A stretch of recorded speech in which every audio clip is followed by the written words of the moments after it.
Guys আসসালামু আলাইকুম, সবাই কেমন আছেন? আশা করি ভালো আছেন।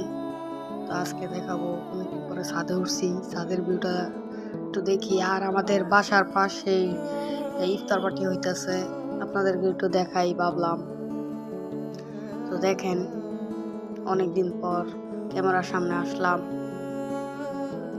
এই যে আমাদের বাড়ির পাশেই ভলিবল খেলা হয়, ওখানে ইফতার পার্টির জন্য সাজানো হইতেছে। এই যে সাজাইতেছে অনেক সুন্দর করে। এখানে অনেক সুন্দর করে প্রতি রমজানে এখানে ইফতার পার্টি হয়। আবার আমাদের ছাদের ভিউটা অনেক সুন্দর লাগে বিকেলবেলা। আবার গাছগুলাও শুকায় যেতেছে রোদে রোদে গাছগুলো অনেকটুকুই শুকিয়ে গেছে। তো আজকের ভিডিওটা এই পর্যন্তই। সবাই সাপোর্ট করবেন, লাইক